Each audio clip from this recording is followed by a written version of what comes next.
Greetings, YouTube. Welcome back to the channel. You know, about 6 years ago, I started this MCOC YouTube channel as I claim my free crystal and ask for energy help. And I had about, after taxes, a take-home salary as a college professor of $36,000 a year. Essentially, I made about $3,000 a month take-home pay. Now, in certain cities, especially in America, that would be considered poverty wages. In Oklahoma, it was livable. But livable wages meant I did not have a ton of money to spend on this game. I felt like a week my budget was the same as a Wendy's 4 for $4, so between $4 and $5 American dollars. Now, obviously, that has changed a great deal since my YouTube channel became revenue producing. But I still play the game like I did 6 years ago, having $4 to $5 worth of disposable income, and that's it. That brings us to, of course, the number one source of free units, the arena.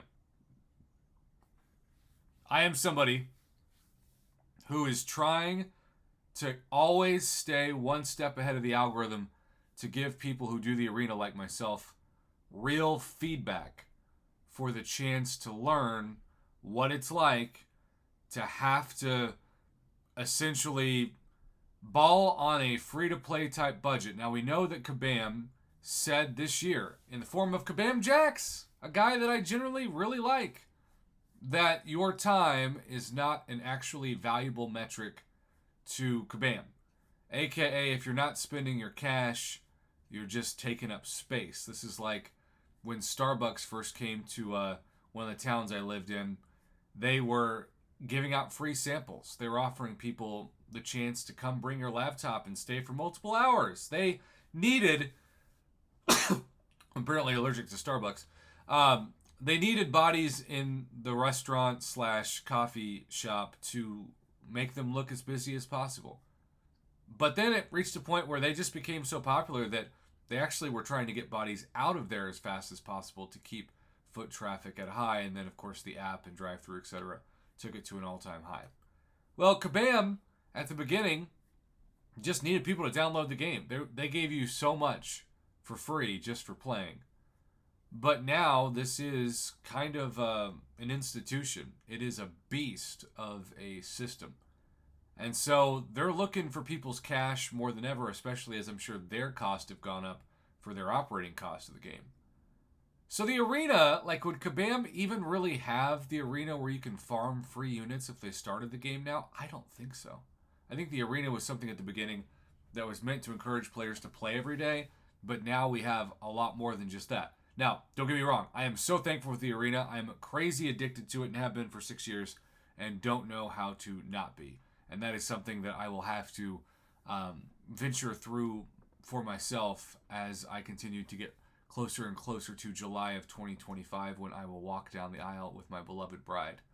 But until then, it's about slowing down and making sure I'm, being responsible, still uploading content when I can on YouTube, but not making it the sprint and the marathon that this was for 4 to 5 years. It will never be that way again, and honestly, I am thankful for that. So what I've decided to do is take some screenshots and compile them as to how common I see things in the arena. Great Wide Open, 4 BGs, Ruler of Necropolis, this account. I fought Onslaught, Photon, and Nick Fury, 2 of which were ascended, technically rank 6 stars, for 6 matches in a row over the weekend in the arena. Now, I did win all but one of those fights, and I won all of the rounds, but they were exhausting, annoying, and got me really thinking about how Kabam wants free units to be harder than ever to get. They are cutting down, it looks like, from those of you who've reached out and said, Prof, I don't have Marvel Contest of Champions in my Android Google Play Store either now, so it looks like that's not just for some people, that might be for everybody. They took away that. They took away Marvel Insider. They did give us Amazon Prime Gaming, which for those of you who qualify and can access it, that's great. So I've enjoyed that, especially for energy refills. But depending on your mastery setup, depending on how much you're willing to put into, say, recoil masteries, you could just get death match after death match, even if you're at the win streak of like 30. This was a matchup, and then, what do you know? He came back. You can see my attackers here were Warlock, Lady D, and Korg.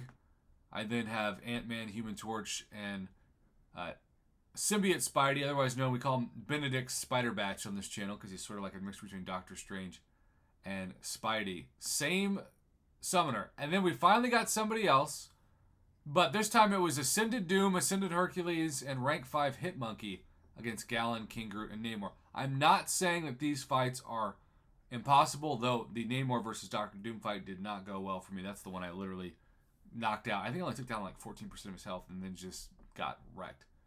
But this is the reality of the arena right now in 2024, especially before July 4th weekend sales. But even as we continue to finish Act 8 and have free unit opportunities for Winter of Woe and other events. Spring Cleaning doesn't use units, but it's never too early to start talking about July 4th week sales. Either way, YouTube, getting free units in this game just got a lot harder because we are seeing these matchups long after the old streaks are done. And for those of you that don't do Arena, you might just not care. But for those of you that do, it is it's just something to keep in mind because I will continue to report on this trend. If you're seeing anything on your end that's changed, please hit me up. I always like to report your accounts of similar news events on this channel as well. Otherwise, thanks for watching.